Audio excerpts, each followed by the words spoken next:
खुदा ना खास्ता यह कानून बीजेपी की हुकूमत बनाएगी तो इन तमाम 99% वक्फ जायदाद का क्या होगा? क्योंकि मोदी ये कह रहे हैं कि जो जायदाद वक्फ होती है हम और आप मानते हैं कि उसका मालिक अल्लाह होता है, सुबह क़यामत तक मालिक उसका अल्लाह होता है। मगर मोदी इस तरह का बिल पार्लियामेंट में पेश कर रहे हैं कि मालिक अल्लाह नहीं होगा, मोदी होगा और मेरा नायब डीएम होगा, कलेक्टर होगा। उत्तर प्रदेश में जितनी सुन्नी वक्फ बोर्ड की प्रॉपर्टियां हैं 99% वो वक्फ यूजर है। इस बिल में वक्फ यूजर को उड़ा दिया गया है। इस बिल में यह बात लिख दी गई है कि अगर कोई भी जाकर डीएम कलेक्टर के पास ये शिकायत कर दे कि ये फुला जायदाद वक्फ की नहीं है तो कलेक्टर जब तहकीकात का इंक्वायरी का ऑर्डर देगा, जैसे ही वो इंक्वायरी का ऑर्डर देगा उस वक्त से वो जायदाद वक्फ नहीं रहेगी। कब तक वक्फ नहीं रहेगी? जब तक कलेक्टर या डीएम अपनी इंक्वायरी मुकम्मल नहीं कर लेता। डीएम इंक्वायरी मुकम्मल नहीं करेगा, इंक्वायरी का ऑर्डर जारी कर देगा, वक्फ की प्रॉपर्टी से, जायदाद से हम महरूम हो जाएंगे। आप बताइए फिर किसका नुकसान होगा इस बारे में? फिर उसमें बिल में लिख दिया गया कि उत्तर प्रदेश के आज वक्फ बोर्ड में उसका एक एक मेंबर रुकन सिर्फ मुसलमान बन सकता है। मोदी कह रहे हैं कि नहीं, कम से कम 2 गैर मुस्लिम तो बनना ही बनना है और इलेक्शन नहीं होगा रियासती वक्फ बोर्ड में। प्रदेश की सरकार मेंबर्स को नॉमिनेट करेगी, नामजद करेगी, यानी 2 से ज्यादा भी गैर मुस्लिम उसके मेंबर बन जाएंगे, मेजॉरिटी में आ जाएंगे। मकसद एक ही है कि मोदी ये चाहते हैं कि भारत से वक्फ की जायदादों को खत्म करके रख दिया जाए। मस्जिदें वक्फ ना रहे, दरगाहें ना रहे, खानकाहें ना रहे, कब्रस्तान ना रहे। इसीलिए मोदी ने इस तरह के बिल को भारत की पार्लियामेंट में पेश किया है। मैं आपको खबरदार कर रहा हूं, मैं आपको बाखबर कर रहा हूं, अगर आज आप नहीं जागेंगे, इस बिल के खिलाफ सदाए एहतजाज नहीं बुलंद करेंगे तो याद रखिए हम अपनी वक्फ जायदादों को खो देंगे और बाद में रोने से कोई फायदा नहीं। अभी आपको उठकर एक मुस्बित पैगाम देना है और पैगाम देने का तरीका यह है कि 20 तारीख को जब आप वोट डालने जाएंगे तो आप इसलिए भी पहला अपना वोट इस्तेमाल करेंगे ताकि मोदी को मालूम हो जाए कि हम इस वक्फ बिल को कबूल नहीं करते जो हमारी मस्जिदों को छीनना चाहता है। हम मीरापुर से आरएलडी को हराएं ताकि जयंत चौधरी को मालूम हो जाए कि आप हमारे वोट हासिल नहीं कर सकते जब तक कि आप वक्फ बिल की मुखालिफत में जयंत चौधरी नहीं खड़े हो जाएंगे। तो क्या आप इस वक्फ बिल के खिलाफ वोट देंगे 20 तारीख को? क्या आप अपनी मस्जिद, दरगाहों को, खानखाहों को बचाएंगे? आपने इंशाअल्लाह कह दिया, मगर याद रखिए अगर आप मुत्तहदा तौर पर अपना एक एक वोट मोदी के इस काले बिल के खिलाफ इस्तेमाल करेंगे तो मोदी को भी पैगाम मिलेगा, जयंत चौधरी को भी पैगाम मिलेगा कि मीरापुर की जनता ने जो फैसला दिया है वो सिर्फ मीरापुर की हद तक महदूद नहीं है बल्कि पूरे उत्तर प्रदेश की आवाम ने फैसला दिया है कि हम तुम्हारे इस कानून, इस बिल को नहीं मानते जो हमसे हमारी मसाजिद को और वक्फ की जायदादों को छीनना चाहता है। अब जब वक्फ का बिल पेश हो रहा था पार्लियामेंट में, कौन खड़े होकर मौसर तरीके से संविधान की दफा 25, 26 का हवाला देकर उसकी मुखालिफत में कौन खड़ा हुआ वो पार्लियामेंट के रिकॉर्ड में मौजूद है। दूसरे पार्टी के लोग भी खड़े हुए, समाजवादी के नेता अखिलेश यादव भी खड़े हुए, बिल के बारे में बोलने के बजाय वो कोई और दास्तान सुना रहे थे, वो कोई और ही दास्तान सुना रहे थे। तो मेरे अजीज दोस्तों और बुजुर्गों, याद रखिए, अगर आप मौजूदा हालात में अपने वोट से अपने नुमाइंदों को कामयाब नहीं करेंगे तो जो बरसों से हमारा इस्तेसाल चल रहा है वो जारी और सारी रहेगा। अगर एमआईएम पार्टी जीतती है तो यहां पर भारत की जमहूरियत मजबूत होगी, गरीबों और मजलूमों को एक आवाज मिलेगी, क्योंकि आपने समाजवादी को कभी वोट दिया, कभी बसपा को वोट दिया, कभी आरएलडी को वोट दिया। आप सिर्फ वोट देते हैं मगर आपकी आवाज कोई नहीं उठाता, कोई आपके लिए लड़ने के लिए तैयार नहीं होता। मैं आपको बता रहा हूं, आप याद रखिए, फैसला तो आपका है, जमहूरियत है, आप जिसको चाहे वोट दे दें। मगर अगर आप इस बार भी इस डर में आ जाएंगे कि नहीं नहीं ये अरशद राना जीतेगा या नहीं जीतेगा, मेरे भाई, जब जंग करना है जमहूरियत में तो जंग खूब तरीके से करनी चाहिए। हमारा मामला यह है कि जंग करने से पहले हम नतीजे पर पहुंच जाते हैं, जंग करने से पहले हम नतीजे पर पहुंच जाते। अरे हम हार गए तो कैसा, अरे मेरे भाई, मिसाल दे रहा हूं समझाने के लिए, बुरा मत मानिए। 70 साल से वो फलस्तीनी गाजा और मगरबी किनारे में लड़े जा रहे हैं, मर रहे हैं। 40,000 अब तक मर गए, 12 लाख बेघर हो गए, लाखों लोग बेघर हो चुके हैं। मगर उनके हौसले को देखो, वो डर नहीं रहे बल्कि मुकाबला कर रहे हैं।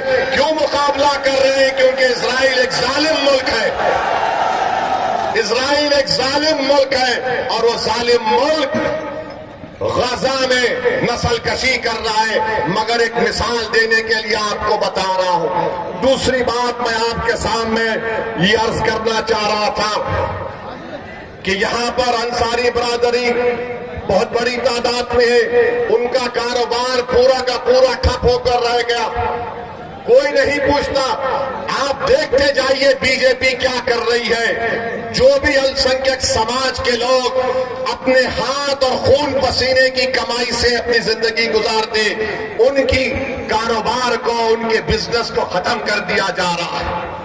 मगर कोई आवाज उठाने वाला ही नहीं, कोई लड़ने वाला ही नहीं। चुनाव आ गया तो सब आ जाते हैं कि भैया को जिताओ, दरी बिछाओ, अपनी जवानी को कुर्बान करो, उसके बाद हम ही मरते हैं, उसके बाद हम ही मरते हैं। तो मेरे अजीज दोस्तों और बुजुर्गों, मेरे भाई, आप सुनिए, हाँ जिंदा है, आप भी जिंदा है, हम भी जिंदा है। हम और आप जब तक जिंदा है उस वक्त तक कयामत नहीं आने वाली, अल्हम्दुलिल्लाह। अब आप तीसरी जो अहम बात हम आपको बताना चाहते हैं, यहां पर आप जानते हैं कि मजलिस पार्टी जब लड़ रही है तो मुझे बताया गया कि हस्बे आदत, हस्बे रिवायत हमारे जो सियासी मुखालिफिन हैं वो बोलना शुरू कर दिए, भाजपा का फायदा हो जाएगा, भाजपा का फायदा हो जाएगा। कहां से फायदा होगा मुझे बताओ। अच्छा, यहां पर एक और विधानसभा में उत्तर प्रदेश में चुनाव हो रहा है, करहल में हो रहा है। करहल में बीजेपी का उम्मीदवार कौन है? अखिलेश के भाई धर्मेंद्र का बहन वही लड़ रहा है। तुम अपने परिवार को नहीं रोक सकते और तुम आकर यहां पर मीरापुर में कह रहे हो कि मजलिस लड़ रही है तो फुलां को फायदा हो जाएगा। अरे तुम्हारे भाई का बहन भी लड़ रहा है, यानी तुम्हारे परिवार हर पार्टी में बैठकर मलाई और गुलाब जामुन खा लेंगे और हमको वोट ना दे कोई, ये कैसे होगा बताइए आप। और अहम बात मैं आपको याद दिला रहा हूं, 2012 सितंबर, ये मुजफ्फरनगर जिले में आता है। अखिलेश यादव मुख्यमंत्री थे, मुजफ्फरनगर का फसाद हुआ। आजादी के बाद सबसे ज्यादा अल्पसंख्यक समाज के मुसलमान अगर बेघर हुए 50,000, इसी अखिलेश यादव जब मुख्यमंत्री थे बेघर हुए थे। जो खेतों में रह रहे थे, पर्दों के टेंट में रह रहे थे, और यही अखिलेश यादव मुख्यमंत्री थे जब 50,000 लोग बेघर हो गए थे। किसी के माओ की इज्जत लूट ली गई, किसी के बहनों को कत्ल कर दिया गया। आप कैंपों में जिंदगी गुजार रहे थे और अखिलेश यादव सैफई में उत्सव मना रहे थे, मुंबई से एक्टरों को बुलाकर नाच गाना करवा रहे थे। यही अखिलेश यादव थे जिन्होंने बुलडोजर चलाया था उन रिलीफ कैंपों के ऊपर। तो मेरी आपसे गुजारिश है कि याद रखिए, यही समाजवादी पार्टी की हुकूमत थी, यही मुजफ्फरनगर का इलाका था जहां पर यह हुआ था। और जब मुजफ्फरनगर का कांड हुआ, कौन उन कैंपों में जाकर फिर कर उन गरीबों की मदद करने के लिए आया था? मैं 3 दिन इस कैंपों में रहा, जाकर देखता रहा। उस जमाने में मैं आया और हमारे दोस्त शाहनवाज साहब थे, मरहूम जफरयाब जिलानी साहब के साथी थे। मेरे अजीज दोस्तों और बुजुर्गों, ये बात आप अपने जहन नशीन कर लीजिए। 20 तारीख के दिन अपने एक वोट का इस्तेमाल करिए और फिर इस विधायक यहां पर ककरौली गांव में मैं हम पुलिस से भी गुजारिश करेंगे, आप देखते ही हमको चालान मार देते हैं। हमको मालूम आप बहुत हमसे मोहब्बत करते हैं, मगर इतनी ज्यादा भी मोहब्बत मत करिए जो हमारी जेब खत्म हो जाए। मेरे अजीज दोस्तों और बुजुर्गों, और फिर आ जाइए, आपके मुख्यमंत्री बाबा के ऊपर भी कुछ बोलना पड़ेगा। आजकल बाबा महाराष्ट्र में फिर रहे, सुनिए, महाराष्ट्र में फिर रहे और नहीं जरूरत है, और नारा लगाए हैं, बटेंगे तो कटेंगे, बटेंगे तो कटेंगे बोलते हैं। मैं उत्तर प्रदेश के मुख्यमंत्री से वो चैलेंज कर रहा हूं। झांसी में मेडिकल कॉलेज में 10 मासूम बच्चे जलकर मर गए। 10 मासूम बच्चे जलकर मर गए। और जब वो वार्ड में, न्यू नेटल केयर के वार्ड में एक शख्स था जिसके 2 जुड़वा बेटियां भी उस न्यू नेटल वार्ड में थे। जब वार्ड में आग लगी तो शख्स कूदकर 10 से ज्यादा मासूम छोटे बच्चों की जान बचाया। बाद में मालूम हुआ कि उसकी 2 बेटियां, जुड़वा बेटियां जलकर मर गई। और उस शख्स का नाम आपको मालूम क्या था? जिसने 10 से ज्यादा मासूम बच्चों की जान बचाई, जो 6-8 महीने के बच्चे बच्चियां थे। उस शख्स का नाम याकूब मंसूरी था। याकूब मंसूरी कूद गया आग में। ये नहीं देखा मुख्यमंत्री बाबा योगी आदित्यनाथ, नरेंद्र मोदी, देखो याकूब मंसूरी आग में कूदकर ये नहीं देखा कि किस समुदाय, किस मजहब के मानने वालों के बच्चे हैं। वो ये देखा कि बच्चे जल रहे हैं और कूद गया। ये अल्लाह को कुछ और ही मंजूर था, वो अपनी 2 मासूम जुड़वा बच्चियों को नहीं बचा सका। मैं योगी आदित्यनाथ को चैलेंज कर रहा हूं, क्या तुम याकूब मंसूरी को बुलाकर उसके सामने बोल सकोगे, बटोगे तो कटोगे? बोलोगे आदित्यनाथ, क्या तुम बोल सकोगे कि बटोगे कटोगे? याकूब मंसूरी को बोलो। क्या देश के प्रधानमंत्री याकूब मंसूरी को बुलाकर बोलेंगे एक है तो सेफ है? किसके लिए नारे लगाए जा रहे हैं? किसके खिलाफ जहर फैलाया जा रहा है बीजेपी की तरफ से? ये सब के सब भाजपा के लोग एक समुदाय के खिलाफ नफरत पैदा करने का काम कर रहे हैं। याद रखो, मोदी योगी आदित्यनाथ, देश रहेगा, आप और हम खत्म हो जाएंगे, देश बाकी रहेगा। और इस देश की ताकत यहाँ की भाईचारगी और मोहब्बत है। अगर आप नफरत खोलेंगे एक समुदाय के खिलाफ, आपको सियासी फायदा तो हो सकता है वक्तिया तौर पर, मगर क्या इससे देश मजबूत होगा? बटेंगे और कटेंगे का मतलब क्या है बताओ हमको। अरे बांग्लादेश में जो हुआ, तुम शेख हसीना को क्यों रखे भारत में बुलाकर? उसको भी भगा देते। बांग्लादेश बांग्लादेश से भाग भाग कर शेख हसीना आ गई, मोदी जी बोले आ जाओ मेरी बहन यहां पर रह जाओ। और हमको योगी बोल रहे बटेंगे तो कटेंगे। मेरे अजीज दोस्तों और बुजुर्गों, ये बीजेपी के मंसूबे हैं, इस तरह की वाहियात बातें करते हैं। भारत के प्रधानमंत्री क्या कहते हैं, एक है तो सेफ है। 10 साल से सेफ नहीं थे क्या मोदी जी? 10 साल से देश सेफ नहीं था क्या? अरे मैं इसका जवाब ये दिया हूं, अनेक है तो अखंड है भारत में। एक है तो सेफ को नहीं मानते, अनेक है तो अखंड है। इस देश में अंसारी भी है, कुरैशी भी है, जोजा भी है, सैफी भी है, दलित भी है, बैकवर्ड क्लास भी है, अपर कास्ट भी है, ठाकुर भी है, ब्राह्मण भी है, मराठा है। इस देश की ताकत तो यही है मोदी जी, मगर आरएसएस की कोशिश एक ही है। इसीलिए मोदी जो कह रहे ना कि एक है तो सेफ है, हम कह रहे अनेक है तो अखंड है। मेरे अजीज दोस्तों और बुजुर्गों, क्या अच्छा ये भी है नहीं, इसमें लिखकर मुझे दिया गया है कि 2012 के चुनाव के मैनिफेस्टो में अखिलेश यादव ने 18% रिजर्वेशन का वादा किया था। अखिलेश यादव के पास रिजर्वेशन है किसका है? खाली अपने खानदान और परिवार का। मैं बन जाऊं, मेरी वाइफ बन जाए, मेरा भाई बन जाए, चाचा का बेटा बन जाए, वही रिजर्वेशन है। आरक्षण खाली उनके परिवार के लिए, आपके लिए नहीं है। आपको गलतफहमी है, ये समाजवादी कभी भी आपका कोई काम करने वाली नहीं है, मगर आप ये समझते हैं कि क्या करें, मजबूरी है।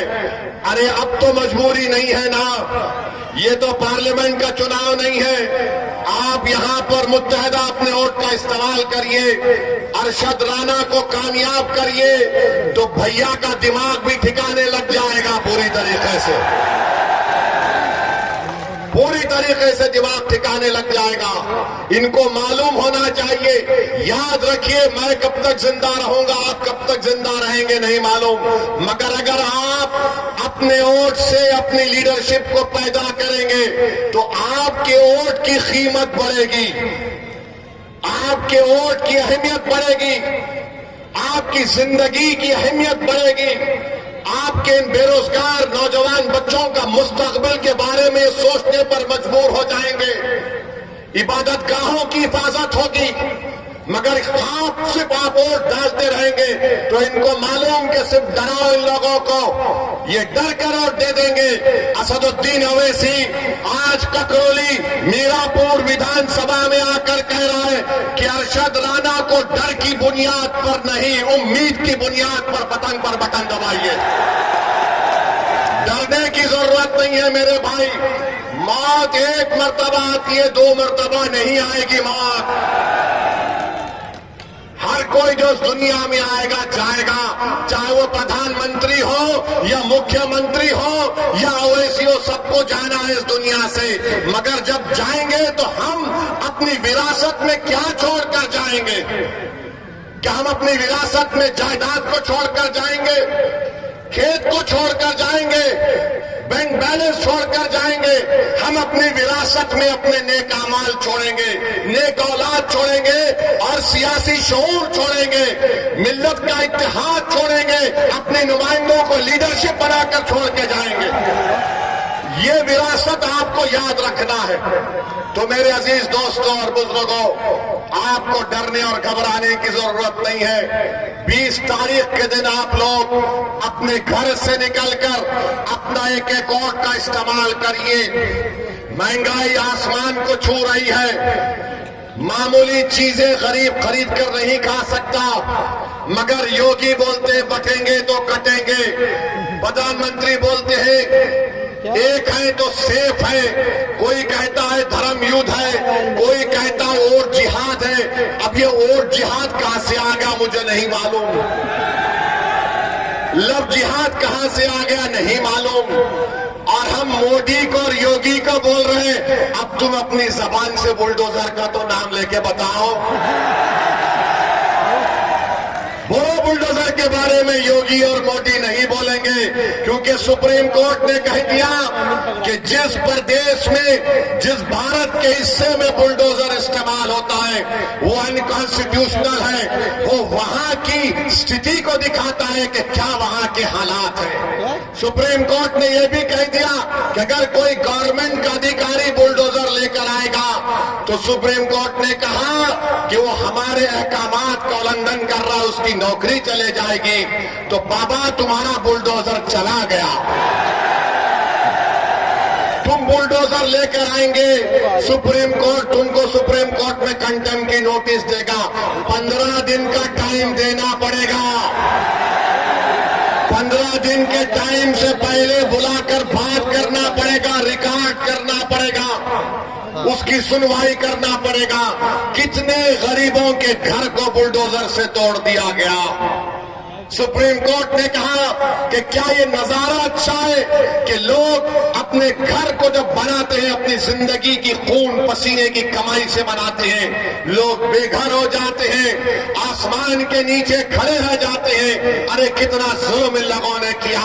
मुझे यकीन है कि अल्लाह उन बेजुबानों का आवाज, जो तकलीफ उन बेजुबानों ने उठाई, अल्लाह इंसाफ करेगा। जो बुलडोजर से हुकूमत कर रहे हैं, इंशाअल्लाह ताला तुम्हें शिकस्त भी होगी तो बुलडोजर की तरह तुमको शिकस्त होगी। आज इख्तिदार तुम्हारे पास है, अरे सत्ता किसी के पास रहने वाली नहीं है। बीजेपी वालों, इंदिरा गांधी भी यही समझती थी कि मैं हूं, मगर इंदिरा गांधी चले गई, दूसरे आते हैं। आज योगी और मोदी यही समझते हैं कि हम हैं तो भारत है। नहीं, भारत इनसे बड़ा है, देश उनसे बड़ा है, संविधान उनसे बड़ा है, और इस देश की जनता इन तमाम नेताओं से बड़ी है। मेरे अजीज दोस्तों और बुजुर्गों, मैं आपसे फिर से अपील कर रहा हूं कि आप मजलिस इत्तेहादुल मुस्लिमीन का साथ दीजिए। आप जानते हैं कि बुढ़ाना में नबी करीम सल्लल्लाहु अलैहि वसल्लम के शान में किसी ने अनाप शनाप बकने की कोशिश की तो क्या कोई लाल टोपी पहनने वाला गया था? कोई लाल टोपी पहनने वाला गया था? यही हरा कपड़ा डालकर जाने वाले मजलिस इत्तेहादुल मुस्लिमीन के लोग थे। हमारे 19 लोग जेल को गए, मगर हम जब जेल को जाते हैं तो हम बोलते हैं कि ससुराल में गए हैं। और ये तो हजरत यूसुफ अलैहिस्सलाम की सुन्नत भी है। बड़े बड़े लोग जेल को गए और जब जेल से निकले तो बड़े नेता बने, मगर भैया जेल को नहीं जाते। आजम खान जेल को चले गए, अब्दुल्ला जेल को चले गए, मगर भैया नहीं जाएंगे। भैया के बारे में बोलेंगे रे दरी बिछाओ जवानी कुर्बान। अब मालूम हुआ कि आज रोड शो करने आ रहे हैं। अखिलेश, आपने गलत टाइम लिया यहां पर आने का। अच्छा, मालूम हुआ कि भैया ने कहा कि अब शेर के धार के सामने कुछ नहीं कर पाएंगे तो कैंसल कर दिए वो। तो इसका मतलब समाजवादी चुनाव हार चुकी है, मान चुकी है। आप ये बात समझ लीजिए। तो आप 20 तारीख के दिन अपना एक एक वोट पतंग के निशान पर बटन दबाएंगे इंशाअल्लाह बोल दिए। फिर यहां हम जाने के बाद इब्लीस के लोग आकर कान में घुस-घुस करेंगे, ये अरशद राणा जीता तो क्या होगा, क्या फर्क पड़ जाएगा, भाजपा जाएगी। अरे भाई, भाजपा आई मेरी वजह से नहीं आई, इन लोगों की वजह से भाजपा आई है। हम क्या, अच्छा यहां पर यहां का सांसद आरएलडी का है नहीं है? आरएलडी का है ना, बिजनौर के। आपने वोट दिया, किसको दिया? आपने आरएलडी को तो वोट नहीं दिया ना, जाते नहीं है। ये इनके कांग्रेस के एक नेता बोले हाँ वैसी लड़ता नहीं है, मगर उसकी भाषण का इतना असर होता है कि हम हार जाते हैं। मेरे भाई, ये सब बहाने हैं। कोई जीत हार चुनाव है, कोई जीतेगा तो कोई हारेगा। आपसे हम अपील करने आए हैं कि कि मुत्तहिदा तौर पर 20 तारीख के दिन आप लोग अपना एक वोट का इस्तेमाल करिए, पतंग के निशान पर बटन दबाइए, उत्तर प्रदेश में मजलिस-ए-इत्तेहादुल मुस्लिमीन को मजबूत करिए। आपके पास एक बेहतरीन कैंडिडेट अरशद राना आपके सामने है, समाजवादी पार्टी के भी उम्मीदवार हैं, उनके परिवार से उनके बड़े लोग यहाँ पर सांसद भी रहे हैं, मगर उन्होंने इस विधानसभा के लिए क्या काम किया आप मुझसे बेहतर जानते हैं। मैं आपसे सिर्फ यही अपील करने आया हूं, एक लंबा सफर करके आपसे आया हूं, महाराष्ट्र से निकलकर आज वेस्टर्न यूपी के इस इलाके में सिर्फ इसलिए आया हूं ताकि आपके दरमियान में खड़े होकर मैं अपनी दिल की तकलीफ को अपने जबान के जरिए तुम्हारे सामने बयान कर सकूं। मैं इसलिए आया कि नाइंसाफी का जिक्र तुम्हारे सामने कर सकूं। मैं इसलिए आपके दरमियान में आया मेरे बुजुर्गों, मेरे गयूर नौजवानों, ताकि हमारी आवाज उत्तर प्रदेश के विधानसभा में गूंजे। एक मर्तबा आप मजलिस के उम्मीदवार को कामयाब कर दीजिए और देखते जाइए कि आपके मसाइल कैसे हल होते हैं। वरना याद रखिए, ये समाजवादी और बीजेपी एक सिक्के के दो रुख हैं, एक सिक्के के दो रुख हैं। मैं करीब से देख चुका हूं इनको। ये चाहते हैं कि मानते हैं कि मजबूर है, ये कमजोर है, इनको डराओ ये डर जाएंगे। आपको डरने और घबराने की जरूरत नहीं है। जब दलित समाज का सुनिए, जब मोदी पार्लियामेंट में खड़े होकर बोलते हैं कि भारत का सबसे बड़ा बैकवर्ड क्लास का नेता मोदी है, अखिलेश कहते हैं कि हम समाजवादी जरूर हैं मगर हमारा परिवार यादव परिवार, बहुजन समाज है, दलितों की बात करती है, बाबा है, बोलते नहीं है मगर ठाकुरों को प्रमोट करते हैं। हर समाज अपना नेता बना चुकी है और आप लोग सिर्फ सोच रहे हैं कि क्या करें क्या करें। अरे करना कुछ भी नहीं है, उनको देखो, अपने अरशद को कामयाब करो और कुछ भी करना नहीं है। अगर आप सोचते रहेंगे, डरते रहेंगे, मेरे भाई 70 साल हो चुके हैं, 18 लोकसभा के चुनाव हो चुके हैं, हम कब तक सोचते रहेंगे। अरे एक मर्तबा अपने दिल की आवाज को सुन लो। तुम बंद कमरों में बैठकर तो बोलते हो कि ओवैसी हमारे तकलीफ को बयान करता है, ओवैसी पार्लियामेंट में लड़ता है। अरे मेरा लड़ना जरूरी है, मगर क्या तुम नहीं चाहते कि ओवैसी की तरह ऐसे हजार ओवैसी से बेहतर तुम्हारे नुमाइंदे विधायक और सांसद बनकर तुम्हारी लड़ाई लड़े? ये आपको फैसला करना है 20 तारीख को। बस यही चंद गुजारिशात मुझे आप तक कहना था। मैं यहां पर आया हूं, आपका बेहद शुक्रिया। मैं आखिर में कुंदरकी की आवाम से भी माफी चाहता हूं कि किसी